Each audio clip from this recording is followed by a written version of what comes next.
Esta semana en Cuadriga, Londres 2012. ¿Sobreviven los ideales olímpicos? Faltan poco más de 100 días para que den comienzo los Juegos Olímpicos en Londres. Se están ultimando los detalles. El gobierno dice que los Juegos Olímpicos mostrarán lo mejor del Reino Unido. El primer ministro David Cameron, como muchos británicos, sienten una mezcla de emoción y orgullo. Pero los más críticos se preguntan si tiene sentido gastar tanto dinero cuando la gente común está sufriendo las consecuencias de la crisis financiera. Pero los Juegos Olímpicos ¿realmente beneficiarán a la larga a todo el país, tal como lo promete el gobierno? La conducción del programa está a cargo de Maricel Drasser. Hola, ¿qué tal? Bienvenidos a Cuadriga y gracias por acompañarnos. Hoy nos calzamos zapatos deportivos porque estaremos hablando de Olimpiadas. ¿Qué ha quedado de aquellos ideales originales? ¿Se trata de deporte o es ya una cuestión de imagen y de poder? ¿O más bien una cuestión económica? Estas respuestas las estaremos encontrando de parte de nuestros invitados que ya paso a presentarles. Hoy nos acompañan, en primer lugar, Paco Furió, gracias por estar aquí. Es periodista español, presenta los deportes en el informativo Jornal de Deutsche Welle y ha cubierto para esta casa los Juegos Olímpicos de Pekín en 2008 y hará lo propio en Londres 2012. También está con nosotros Sebastián Fest, periodista argentino. Llegó a Europa hace más de una década, hoy trabaja para la agencia de prensa dpa como director de la redacción de deportes del servicio en español, cuya sede está en Madrid. Y también Rodrigo Zuleta, es periodista y doctor en filosofía, de origen colombiano, trabaja desde 1997 para la agencia española de noticias EFE como corresponsal en Alemania. A los tres, gracias por estar aquí y vamos de lleno al tema. ¿Qué queda de aquellos ideales olímpicos hoy tras estos Juegos? Pues una pregunta difícil. ¿Qué queda? Yo creo que en los últimos años estos ideales han estado en punto muerto o en coma, sobre todo durante el periodo de los Juegos Olímpicos en China, y ahora quiero creer que estos ideales se retomen, se resuciten aquí en Europa, en Londres. Está claro que cada vez más la economía tiene un papel más importante, incluso más que el deporte, pero esperemos que vayamos otra vez al camino correcto. La economía más que el deporte, como experto en deportes, ¿qué puedes decirnos sobre este punto? ¿Se trata de una cuestión de ecuación económica, inversiones a largo plazo, infraestructura, réditos o el deporte está ahí todavía? Bueno, yo creo que es imposible disociar la economía, lo económico del deporte. Es más, es recomendable que vayan juntos. El problema pasa por la ecuación, por cuánta cantidad de economía, de dinero, de intereses comerciales y qué porcentaje de deportes. Los Juegos Olímpicos son Juegos Olímpicos, debería primar el deporte, pero es imposible organizarlos sin un buen sustento económico. Eso el Comité Olímpico Internacional lo logró ya hace un par de décadas y es bueno que así se mantenga, aunque hay que tener en cuenta una serie de aspectos, el tema de la presencia femenina, el tema de un patrocinador como Dow en Londres, que es muy polémico, sobre el que creo que se podría discutir con bastante detalle. Y así lo haremos, y por ahora la ecuación entonces, ¿estaría adecuada o no tanto? Creo que la ecuación todavía es adecuada, sí. Y estamos a las puertas de Londres 2012. Esperamos los Juegos más importantes de la historia, como ha afirmado el primer ministro británico Cameron. Bueno, yo creo que no hay ningún jefe de gobierno del país que esté organizando los Olímpicos que no haya dicho algo similar. Ahora, sin embargo, yo creo que ahí hay dos aspectos. Por una parte, Londres tiene la capacidad para hacer unos muy buenos juegos sin problemas que hubo en los juegos anteriores, que hubo en Pekín, que hubo también en Atenas.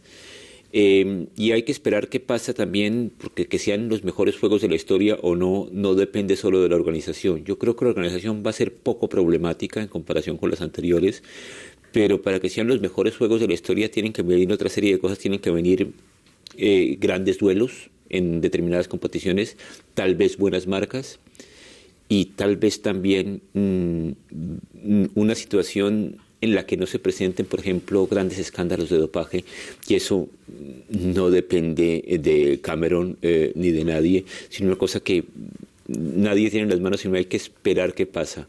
Pero yo creo que sí que se puede ver en estos Juegos pensando más en el aspecto puramente deportivo que en los Juegos anteriores en Pekín, en donde el aspecto político, crítico, primaba. Y además recuerdo un problema de Pekín, por ejemplo, la preocupación de algunos atletas si con el smog de Pekín participado en el maratón o no, Gebre Selassie no fue. Yo creo que en Londres ese no es el problema. En esa medida las condiciones previas para los Juegos en Londres son mejores que las que había antes de los Juegos de Pekín. De hecho, se promete el Londres verde, también los Juegos más limpios de la historia. ¿Esto son promesas irreales o no tanto, metas posibles? No, es cierto que van a ser, sin duda alguna, los Juegos más verdes hasta ahora de la historia. Por poner de un ejemplo, el velódromo, que es el emblema de los pabellones verdes que se está construyendo y ya está prácticamente terminado en Londres, tiene un consumo de energía un 30% menor que cualquier otro edificio similar. Se ha utilizado materiales reciclables, se están reciclando todos los materiales de desecho de cualquier tipo de edificios.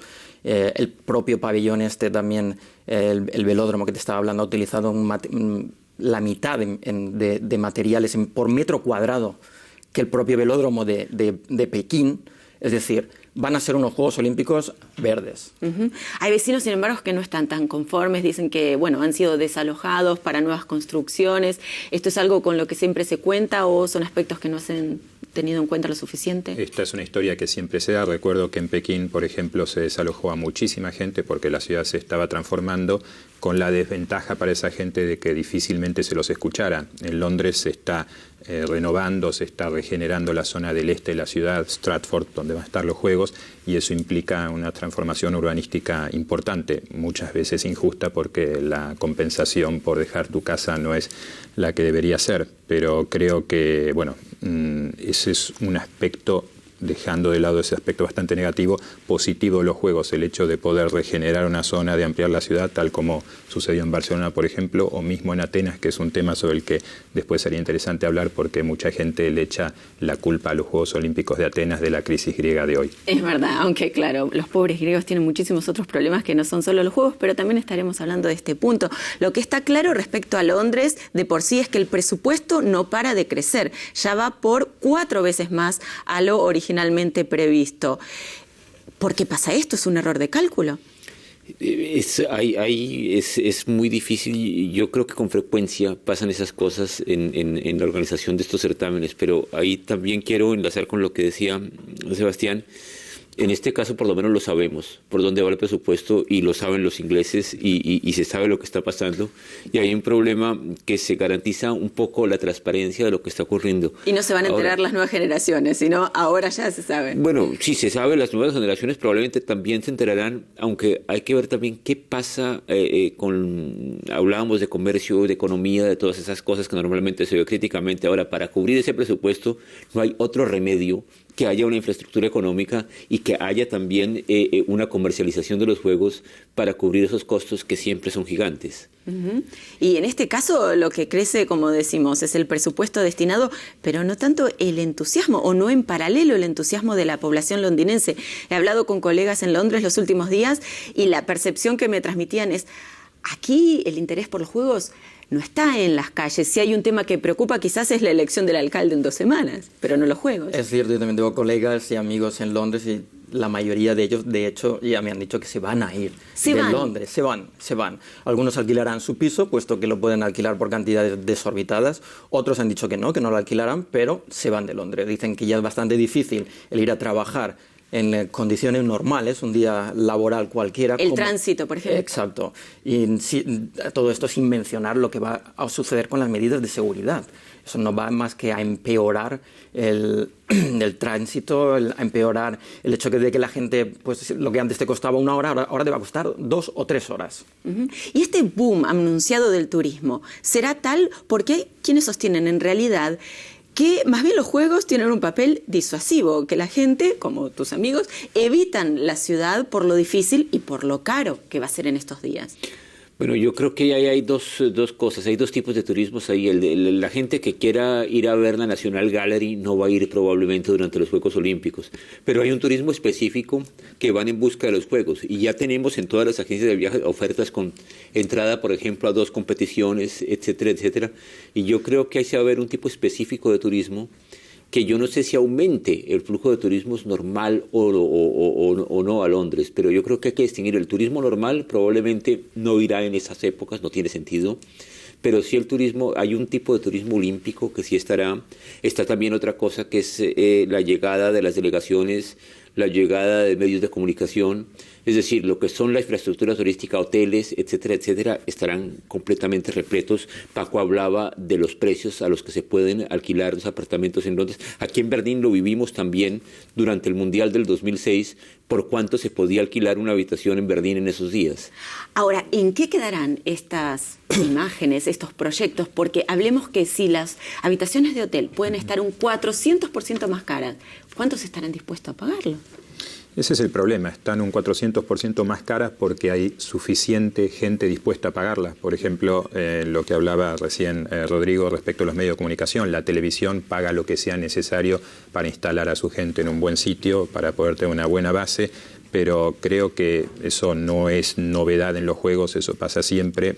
Respecto a lo que comentabas antes, no creo que vaya a haber un problema de entusiasmo deportivo por parte de los espectadores, porque hay que recordar también que los británicos son en cierta forma los creadores de muchos deportes, es un país, es una sociedad muy apasionada por el deporte y las cosas hoy por hoy suceden mucho más rápidamente que hace unas décadas. Hace unas décadas la gente podía esperar los juegos por años. Ahora en una semana cambian el chip y están listos para los juegos después de ver al Manchester United campeón, por ejemplo. Tu percepción también es que esto va a cambiar, que el entusiasmo va a crecer, porque es interesante la frase que ha dicho el presidente del Comité Olímpico Británico, que ha dicho, somos británicos, tardamos más tiempo en entrar en calor. Es cierto, yo creo que se está viviendo de una manera diferente a como se vivió en China o como se vivió en Barcelona, lo cual viví yo más de cerca. Hay que tener en cuenta también que en Londres, ¿cuánta gente es londinense? Es decir, si aquí en Berlín ya son un 30% los berlineses realmente nacidos en Berlín, en Londres puede ser incluso menos. La mayoría de gente que está allí pues, ha ido de otros países o de otras ciudades a buscarse la vida. No se sienten londinenses, incluso mucha gente se hubiera alegrado más de que hubiera tocado Madrid viviendo ahí en Londres, de que el hecho de que haya salido en Londres. Quiero decirte que es normal que no se puede comparar a China ni a otras ciudades, puesto que Londres es una ciudad muy, muy cosmopolita. Pero yo creo que crecerá. El entusiasmo crecerá. Y si hablamos de la seguridad, los costos en este rubro han ascendido muchísimo, más de lo planeado y bueno, se habla de la posibilidad de atentados. ¿Esto es realista también? Es muy difícil. Yo creo que desde los atentados de las Torres Gemelas siempre se ha hablado del peligro de atentados en toda gran aglomeración de gente, en todos los eventos deportivos, y siempre se han estado de alguna manera temiendo que eso ocurra, y desde entonces ha habido el problema de combinar medidas de seguridad lo suficientemente sólidas para reducir el peligro al mínimo y hacer también unos juegos en donde la gente se pueda sentir cómoda como en casa. Normalmente, es decir, la experiencia más directa y más comparable para mí fue la del Mundial de 2006, porque, es decir, yo creo que Sudáfrica y otras experiencias son otras cosas porque hay otros problemas de seguridad distintos al de un posible atentado.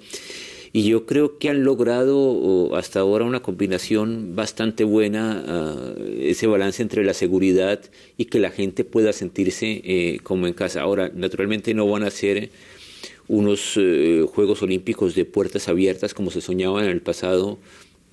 Recordemos Múnich, se soñó ahí unos Juegos Olímpicos con puertas abiertas y pasó lo que pasó la tragedia del Septiembre Negro.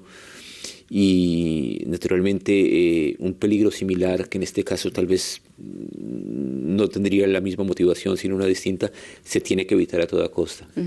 Y esto habrá que ver si se puede lograr, porque las autoridades prometen o desean un carnaval del deporte, pero habrá que ver con estas medidas de seguridad. Estados Unidos ya anunció que llevará su propio personal de seguridad porque desconfía y quiere proteger a sus atletas y a sus diplomáticos. ¿Cómo será esto en definitiva en el terreno? Sí, eso es tradición. Estados Unidos instala un estado propio allí donde se traslade Juegos Olímpicos, Mundiales, cualquier competición que sea. Pero es comprensible que los británicos quieran reforzar la seguridad al máximo. Lamentablemente Londres tiene el precedente de un atentado muy grave años después de aquello de las Torres Gemelas y el Pentágono, y ningún gobierno puede, bajar la guardia. Los ciudadanos les piden que mantengan la seguridad, aunque es muy discutible el tipo y la cantidad de medidas que quiere imponer el gobierno británico hoy por hoy. Pero si bajaran la guardia y algo grave ocurriese, nadie se los perdonaría, por lo que creo que están en una especie de callejón sin salida. ¿Callejón sin salida? Dicen que va a ser el mayor despliegue de seguridad en territorio británico en tiempos de paz, con lo cual yo creo que difícilmente, como decía Rodrigo, los ciudadanos se van a sentir cómodos en una ciudad con tal despliegue policial. Y la pregunta en definitiva es muchas veces qué pasa con estas inversiones millonarias a largo plazo. ¿Cuál es la situación? ¿Se recuperan para la ciudad o para el país? ¿Queda la infraestructura? ¿Llegan las inversiones con posterioridad al evento? ¿O en realidad se van los atletas, tras unos días se van las cámaras de televisión y los estadios quedan poco menos que olvidados? En este informe les traemos información sobre lo que ha sido en estos temas en las últimas ediciones. Lo vemos. Ceremonia de apertura de los Juegos Olímpicos de Pekín en 2008. El evento constituyó una gran oportunidad mediática para que China se pudiese lucir ante el mundo. También le aportó grandes ventajas a largo plazo. Los habitantes de Pekín continúan disfrutando las mejoras en el sector transporte y una nueva terminal en el aeropuerto. Gracias a las Olimpiadas se construyeron grandes obras arquitectónicas como el Centro Acuático Nacional o el famoso Estadio Olímpico de Pekín, conocido como el Nido de Pájaro. Aún hoy, estas obras constituyen una atracción turística, pero solo ocasionalmente son utilizadas para eventos deportivos. Y hay otros problemas. Algunos sitios como la pista de béisbol ya no están en uso. Algunos críticos dicen que el gobierno no supo planificar a largo plazo. Los costes para la construcción de la Villa Olímpica fueron sustanciales, pero los organizadores fracasaron en planificar su uso después de los Juegos. Grecia acogió los Juegos en 2004 y ahí sucedió algo parecido. Hoy día, más de la mitad de los estadios no se usan o se han abandonado por completo. Así pues, los Juegos fueron también para Atenas un legado poco feliz. Un legado poco feliz, claro. Atenas 2004 y aún hoy Grecia sufre los estragos de esta situación porque en su momento se gastó el doble de lo esperado. ¿Se es injusto con Grecia en el balance? Sí, hay un enigma en el mundo olímpico, es el de los presupuestos. Antes lo planteabas. El presupuesto que se plantea es uno y luego termina siendo otro muy, muy superior el gasto real, ¿no? Y en eso Grecia no fue la excepción. Ahora, en estos momentos en que Grecia está siendo tan vapuleada, en la que se la está criticando tanto, me parece importante decir que los Juegos Olímpicos que se organizaron en Atenas fueron muy buenos. Fueron bastante cercanos a los de Sydney, que desde los que yo viví fueron los mejores. Evidentemente, como el informe bien decía, hay una serie de elefantes blancos de instalaciones que no se utilizan y en eso es responsable el Comité Organizador griego, pero también el Comité Olímpico Internacional, que sabía lo que se hacía en un país tan pequeño como Grecia. Efectivamente, Grecia no acaba sus problemas con los Juegos Olímpicos, ¿no? Sí, claro. Bueno, pero antes, sobre los edificios y los elefantes blancos, hay una cosa que el Comité Olímpico se ha preocupado últimamente mucho, después de la experiencia griega sobre todo, y es el tema de que es claro que los escenarios olímpicos nunca van a ser usados después de los Olímpicos igual que como se usan durante los Olímpicos. Es decir, hay estadios de atletismo que durante los Olímpicos se llenan, que no se pueden llenar normalmente, y hay una preocupación, y creo que en Londres se ha hecho algo en ese remedio con edificios provisionales, es decir, partes de los estadios se podrán desmontar después de los Olímpicos, de manera que se puedan seguir usando parte de los escenarios. Ahora, yo quisiera volver también a experiencias positivas en cuanto al legado que dejan los Juegos Olímpicos y pienso otra vez en Múnich. El Bayern Múnich, pese a haber perdido ayer y haber perdido seguramente la Liga, es un equipo que nace prácticamente, el Bayern Múnich actual, la potencia del fútbol alemán y europeo, nace prácticamente de los Juegos Olímpicos de Múnich, porque los Juegos Olímpicos de Múnich dejaron el Estadio Olímpico, en donde empezó a jugar el Bayern de Múnich. El Bayern Múnich empezó a ser un grande de Alemania y un grande de Europa gracias a ese estadio. Es decir, es un estadio que quedó y que sirvió durante mucho tiempo, ya no está, ahora tienen un nuevo estadio, pero ahí quedó un legado muy importante para la ciudad. Incluso el Estadio Olímpico de Berlín, con todo lo problemático que puedan hacer los Juegos Olímpicos de Berlín en el 36, ahí está todavía. Fueron el escenario de un mundial de atletismo espectacular, de la final de un mundial de fútbol. etcétera, etcétera. Entonces hay edificios que sí pueden quedar y sí pueden dejar un legado. No todos son elefantes blancos. Y en Grecia también han quedado cosas positivas, entonces el balance debería ser también con este lado. No, en Grecia es otro problema, porque en Grecia yo creo que ahí en ese sentido hubo mucho gigantismo en ese momento de parte de ambas partes del comité. Es decir, eran los juegos, era el regreso de los juegos a su cuna, lo cual era un absurdo en ese momento. Y yo creo que se pecó de gigantismo, pero yo creo que de la experiencia griega se aprendió mucho después en ese tiempo. Tanto los comités organizadores locales como el Comité Olímpico Internacional. Habrá que ver cuánto se ha aprendido, porque, por ejemplo, no se puede pretender que en un estadio con pistas de atletismo luego se vea fútbol, porque no se palpita de la misma manera, ¿no? Sí, ese es un problema de los estadios olímpicos en el fútbol, ¿no? Que es multipropósito, pero al final impide disfrutar del fútbol como se puede realmente ese deporte, con la cercanía que uno desearía. Pero estoy de acuerdo con lo que plantea Rodrigo respecto de los edificios temporales y el aprendizaje que hizo el COI, pero sí me interesa recalcar que no todo fue malo en Atenas 2004, porque fueron unos juegos muy bien organizados en lo deportivo, ¿no? Otra cosa es el legado que dejaron para un país de 11 millones de habitantes que quizás fueron sobredimensionados. Sí. Hoy con una deuda gigantesca. Y más acá en el tiempo, China, tuviste la oportunidad de estar en Pekín 2008. ¿Cómo fue esa experiencia? Pues fue una experiencia enriquecedora como periodista y también a nivel personal. El legado de China, pues volviendo a lo que estabais hablando, China se gastó 40.000 millones de dólares, si lo comparamos con 14.000 que llevan y se espera que se gasten aquí en Londres, pues la diferencia es palpable, y más, $1 millón de dólares en China no tiene nada que ver con lo que se puede hacer con $1 millón en la City, desde luego. Pero bueno, allí fue más que estar preocupados de recuperar la inversión, estaban preocupados de dar una imagen al mundo de una China moderna, de una China más democrática y menos dictatorial. Lo consiguieron durante un tiempo, consiguieron maquillarlo, pero bueno, al final todo el mundo se ha dado cuenta de que China sigue siendo la misma China de antes y después de los Juegos Olímpicos. ¿Y eso cómo se tradujo para la labor profesional? ¿Podías ejercerla con libertad y tranquilidad? No, a nosotros nos prometieron que durante el mes de agosto nos íbamos a poder mover libremente, como no se había hecho nunca antes, y podíamos filmar donde quisiéramos, hasta en el aeropuerto, en el metro. Eso es cierto, lo prometieron y así se hizo, pero en cuanto intentábamos hacer un reportaje que fuera un poco crítico con el régimen, te pongo como, por ejemplo, estuvimos filmando en los parques que se habilitaron para manifestaciones, que nunca hubieron. Teníamos policía secreta escondiéndose detrás de los árboles, detrás de los arbustos, persiguiéndonos. Para ver, enviaban a personas mayores a hablar con nosotros, a que nos dieran entrevistas y hablaran de, bueno, no tenemos nada de qué manifestarnos, como ve aquí no hay nadie. Luego volvían a hablar otra vez con la policía secreta, volvían otra vez a nosotros. Casi infantil. Exacto, nos pincharon el teléfono, nos cortaron internet cuando retransmitíamos algún reportaje para Deutsche Welle que no les gustaba, nos cortaban internet directamente.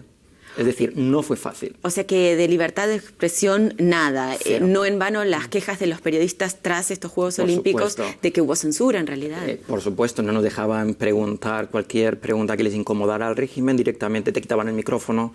Tíbet era una palabra tabú, por supuesto, pero no solamente Tíbet, derechos humanos, libertad de expresión, nada. ¿Y cómo era moverse? ¿Era sencillo? ¿En qué idioma lo hacían?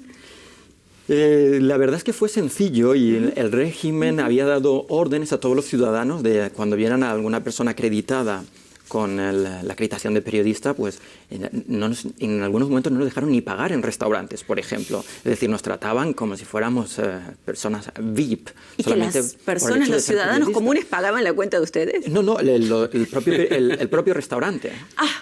Eso nos ha pasado en varias ocasiones. Los taxistas eran encantadores con nosotros en su idioma, por supuesto, nadie hablaba inglés, pero por señas. Hay que recordar que hubieron 500.000 voluntarios. Es decir, habían voluntarios en cada esquina, en el metro, en todos los lugares. Y entre todo el grupo de voluntarios siempre había alguno que hablaba algo de inglés. Cuando veían que eras periodista, bueno, te trataban como si pertenecieras a la nobleza. Aquí en Londres, por comparar, van a haber 75.000 voluntarios. ¿Y era palpable estos intereses que tenía el régimen tras estos juegos, que se trataba de deporte de una manera acotada? En realidad era una imagen, un mensaje al mundo, ¿no? Hombre, por supuesto, lo hicieron desde el principio, es decir, La retransmisión no fue en directo, lo que vosotros veíais aquí iba con 4 o 5 segundos de diferencia, por si acaso a alguien se le ocurría sacar alguna bandera del Tíbet, pues para que aquí no se viera, pero cosas más sencillas como, y más que aquí no le damos importancia, el castillo de fuegos artificiales. Se grabó 2 o 3 días antes, por si acaso el smog que tú habías mencionado antes impedía que se viera ese castillo de fuegos artificiales. La niña que cantó tampoco fue realmente ella la que cantó en la ceremonia de apertura. Playback. Fue un playback porque la niña que cantaba, según los chinos, no era demasiado guapa. Es decir, salió todo perfecto, pero fue todo una significación. Exacto, fue todo un teatro. Un ánimo de controlar hasta lo incontrolable. Falsificaron hasta las edades de algunas gimnastas chinas que eran demasiado pequeñas y las falsificaron la edad para que pudieran participar. Pekín 2008 fue un gran fracaso del COI, se podría plantear, porque ellos, antes de que los Juegos comenzaran, el presidente del COI nos dijo en una entrevista que tenía muy en cuenta el tema de los derechos humanos y que una vez superados los Juegos iba a ver cómo se relaciona el COI con esa cuestión, porque él argumenta con cierta verdad que el COI no es un gobierno estatal, que no tiene por qué hacer lo que la comunidad internacional o las Naciones Unidas no es capaz de lograr. Pero sí hay una carta olímpica con principios. Exactamente. Y esa carta olímpica, esos principios se mencionan y se utilizan para muchas cosas, por lo tanto se debería ser coherente y aplicarlo en todos los órdenes. Y como bien describe Paco, Pekín fue en ese sentido un verdadero desastre, porque estar ahí era palpar claramente que no se tenía libertad para moverse y que nosotros éramos unos privilegiados y no teníamos, por supuesto, ni de lejos las dificultades de la población china, pero en esos escenarios, esos parques de manifestación, me acuerdo que antes de comenzar los Juegos fuimos con un colega, con Ignacio Naya de DPA, a ver cómo era eso, y estaban vacíos, esplendorosos, eran maravillosos, pero en cuanto un chino se inscribió, porque para protestar había que inscribirse en una lista, en cuanto lo hizo, fue detenido. O sea, no mucho más para agregar. ¿Hasta qué punto el COI ha acusado de recibo de esto? Yo creo que en general prefieren no hablar mucho del tema. Es decir, yo creo que en ese sentido sí ha preferido pasar página.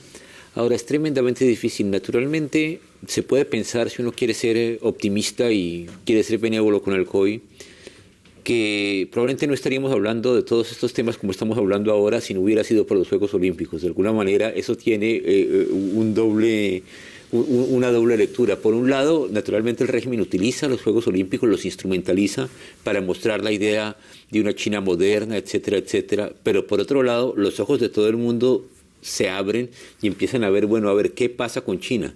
Es difícil verlo, pero la misma obsesión de controlarlo todo, lo que están diciendo aquí los dos que estuvieron en China, de alguna manera es una manera de llamar la atención. Fíjense, cosa que ya sabíamos desde antes, no necesitábamos los olímpicos, China no es una sociedad abierta, China es una sociedad dictatorial, en China no se respetan los derechos humanos y no había por qué pensar que se iban a respetar justo durante los Juegos Olímpicos. Se podrían maquillar algunas cosas. Pero así nos lo vendieron, de que se iba a respetar. Claro, pero es decir, casi que peor, porque entonces no muestran la verdadera China. Es como la historia que en la visita del Papa esconden los perros callejeros y los locos los mandan en otras ciudades, en las ciudades latinoamericanas. Es esa cosa de la densificación, pero el hecho es poner de alguna manera a China en el foco los y suscitar una discusión del mundo. Y desde el punto de vista de los países, ¿se puede pensar que los Juegos Olímpicos de alguna manera son una continuación por otros medios de la política exterior de cada país? Yo creo que cada vez menos. Yo creo que cada vez menos, que lo que hay ahora ya son otros intereses. Naturalmente hay algo así, hay emociones nacionales. Los Juegos Olímpicos son algo que en cierto sentido son muy divertidos en la medida que de pronto la gente se apasiona por deportes de los que nunca había oído hablar en la vida. Me acuerdo, creo que fue en Pekín, la primera medalla española fue una chica que hacía tiro al plato, una cosa que... Y entonces eso se convirtió durante los primeros 2 días de los Juegos en el deporte nacional español. Todo el mundo era un experto en el tema, etcétera, etcétera. Recuerdo en Colombia cuando la primera medalla olímpica que la ganó en tiro al jabalí, un tirador de origen alemán, Helmut Benningroth, Nadie había oído hablar en Colombia nunca del tiro al jabalí, pero desde ese entonces también tiene una historia de hecho, hay disciplinas que se muestran en los juegos. Y se crea una especie de fervor nacional ahí. Pero yo creo que lo que está allá en discusión es otra cosa. Hay intereses comerciales legítimos, están las distintas marcas de artículos deportivos que tratan de sacar el mayor partido posible de los juegos. Y también hay rivalidades entre atletas individuales que yo creo que a la mayoría de la gente que juega los deportes le da igual de donde sean. Es decir, no pensás, porque lo que plantea Maricel me parece correcto y por donde empezaste en principio creo estar parcialmente en desacuerdo. Si pensás la elección de Londres como sede, eso fue una prolongación de la política exterior británica que se mostró más fuerte que la española, ¿no? Tony Blair fue a ganar los Juegos a la elección de 2005 a Singapur. Si pensás en la elección de Sochi como sede de los Juegos de Invierno de 2014, que es también una sede discutible por el carácter del régimen ruso, Vladimir Putin estuvo en Guatemala y realmente ganó él la sede por sobre Pyeongchang, que finalmente el año pasado lo logró. Si pensás en Río 2016, Lula realmente aportó lo suyo y más allá de lo que haya aportado Lula, eso fue un asunto muy importante para la autoestima de Brasil y para situar a Brasil en el mapa junto con el Mundial de 2014, con todas las críticas que se puedan hacer. Entonces me parece que la política exterior, en este caso, está imbricada en lo que son los Juegos Olímpicos. Yo interpreté la pregunta desde otra naturaleza, si los Juegos mismos, es decir, la competición, como pasaba en la época de la Guerra Fría. Que se quería demostrar el poderío. Yo pensaba que se contaban las medallas soviéticas y las medallas de Estados Unidos. Es decir, yo interpreté la política, naturalmente ya en la lucha por obtener la sede, naturalmente que hay un elemento político ahí y las intrigas. Nosotros estuvimos aquí en Berlín durante la presentación de las candidaturas a los Juegos Olímpicos que finalmente recibió Londres, que hubo una reunión del COI aquí. En 2009, sí. Sí, y me acuerdo que las intrigas que hubo en esa cosa, es decir, esos pasillos eran una delicia porque todo el mundo se constaba, incluso empezó a ofrecerse ciertas facilidades de dinero a los atletas. Y recién lo hablábamos, ahora en Río será la primera vez que los Juegos estarán en Sudamérica en el 2016, y hay quienes dicen que en realidad el COI debería apoyar, alentar que se realice en países emergentes porque en definitiva es una mejora, unas inversiones, infraestructura para el país que lo realiza. ¿Debería el COI tener este papel de alentar en países emergentes? Por un lado tienes razón, por un lado yo creo que se merecen una oportunidad de demostrar al mundo de lo que son capaces de hacer y no solamente dar los Juegos Olímpicos a países que ya lo han tenido antes, como Londres es la tercera vez que se va a realizar, o París, o Barcelona, etcétera. Pero bueno, por otro lado, pues también hay que ser más objetivos y ver qué ciudades son las que están más preparadas, tanto a nivel de seguridad, que Río no lo está en absoluto, a nivel de infraestructuras, parece que tampoco lo va a estar. Todas estas cosas hay que tenerlas en cuenta. Son ciudades que van a recibir millones de visitantes y si no están preparadas, difícilmente se van a celebrar unos Juegos Olímpicos satisfactorios. Y vamos a hablar de otro punto que hay que tener en cuenta y tiene que ver con los patrocinadores. Si hay un punto crítico sobre los Juegos Londres 2012 es el patrocinador número 1. Hablamos de la empresa química Dow Chemical, que está envuelta en la mayor catástrofe de la historia de la industria mundial. Hablamos de la catástrofe de Bhopal en India. Hay amenazas de boicot por esta razón. Tenemos más información sobre este aspecto. Los activistas han organizado protestas durante meses en India. Quieren que la empresa Dow Chemical no sea más el auspiciador de los Juegos. Acusan a la Asociación Olímpica de la India de traicionar a las víctimas de la catástrofe industrial de Bhopal, obteniendo a cambio fondos por parte de Dow. La Asociación Olímpica es el único organismo en la India que recibe dinero de Dow Chemical porque este dinero viene directamente del Comité Olímpico Internacional. Necesitan pues terminar con su discurso ambiguo y decir claramente que ellos no apoyan a una empresa que tiene una responsabilidad civil, penal y ambiental en la India por haber matado a más de 25,000 personas.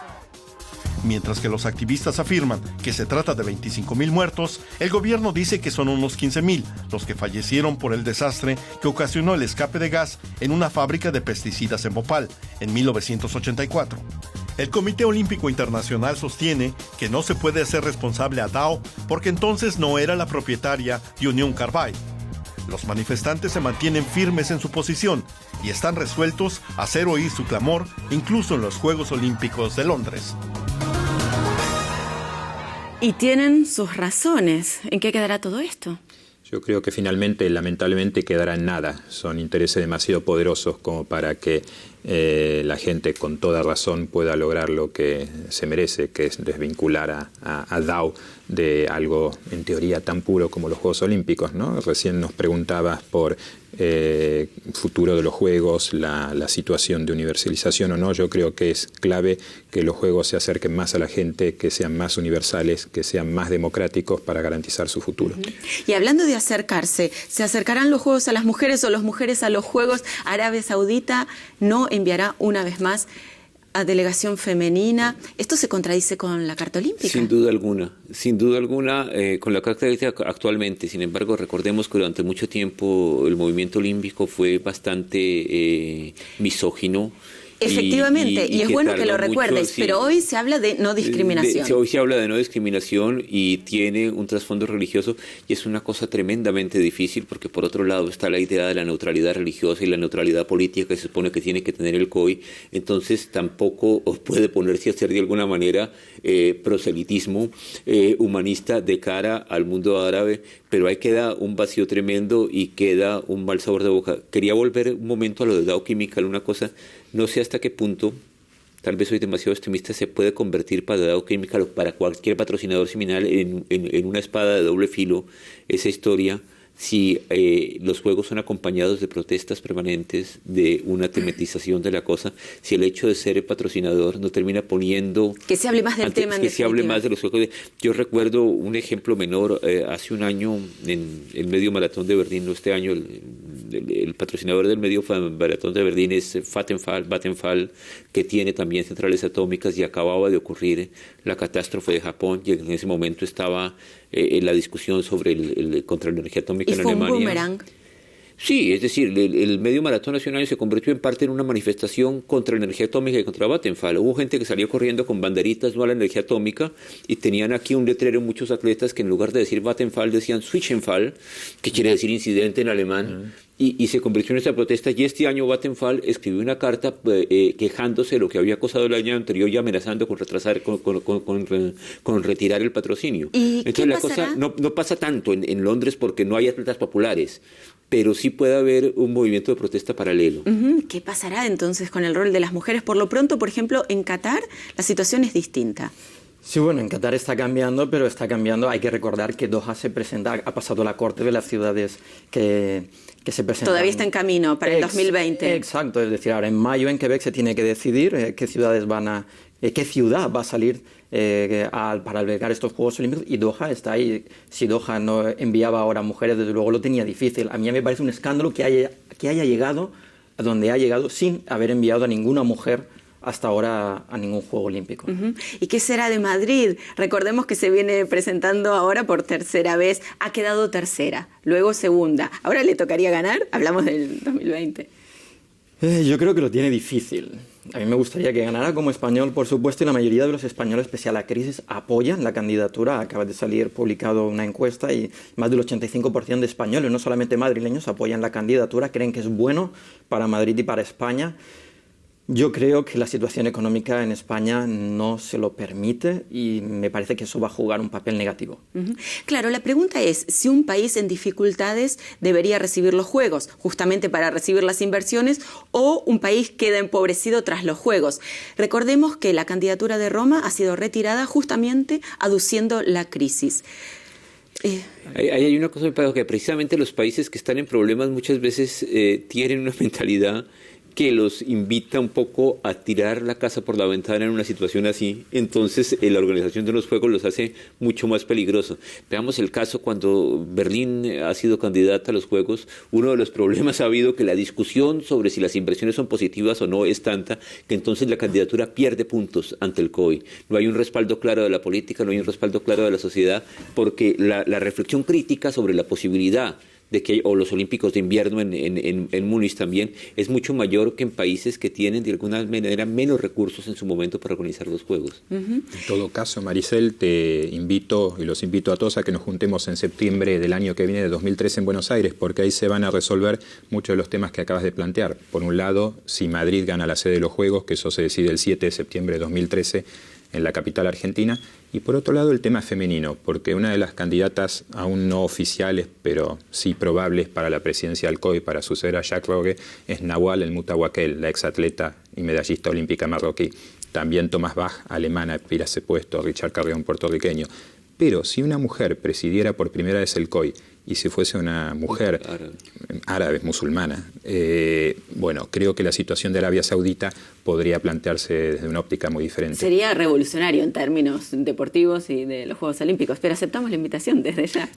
¿Y qué pasa con África? Digamos que el logo tiene 5 anillos de los Juegos Olímpicos en honor a los 5 continentes, pero nunca tuvo lugar en África, que si bien no se presentó muchas veces, sí algunas. ¿Debería el COI ahí hacer algo más? Yo creo que lo mismo que estábamos hablando antes de Río. Yo creo que sí, yo creo que se merecen alguna oportunidad, como bien tuvo Sudáfrica con los mundiales y lo hizo muy bien.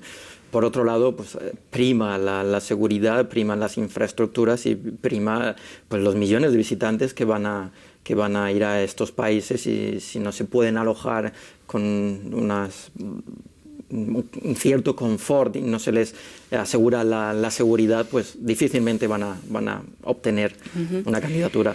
En pocas palabras, porque nos estamos yendo, te escuchamos y quiero preguntarte qué esperas para Londres 2012. Espero grandes duelos en las competencias clásicas, natación, atletismo. Espero también que haya una discusión sobre el tema de las mujeres. Hace 4 años tuvimos la atleta afgana que corrió los 100 metros, creo que como en hora y 20, con 20 segundos, una cosa así, pero que era una cosa simbólica, que fue una cosa que fue muy discutida hasta donde tenía sentido, por una cosa políticamente correcta, mandar a una mujer en esas circunstancias, además que corría casi con burka. Y espero también unos juegos bastante alegres, sin duda alguna mucho más alegres que los de Pekín. Por comparación, sobre todo con Pekín, ¿qué esperas para Londres, en pocas palabras? Espero que sean unos juegos donde se retomen los ideales olímpicos y se olviden los políticos. Espero que haya menos protestas también y, por supuesto, libertad de expresión para los periodistas, que podamos informar a todo el mundo, y que sean unos Juegos Olímpicos verdes. Yo te diría que Londres, al igual que Berlín, es una ciudad que vale la pena evitar en invierno, pero los Juegos son en verano, por lo tanto pueden ser unos grandes Juegos, porque el ambiente va a ser fantástico. O sea, las perspectivas son más que positivas. Gracias a los 3 por haber estado hoy aquí. Nos estamos despidiendo. Muchísimas gracias por habernos acompañado. Esto ha sido Cuadriga y Línea de Llegada hoy para este maratón aquí. Recuerde que puede escribirnos la dirección cuadriga@dw.de. Repito, cuadriga@dw.de. Gracias y será hasta la próxima.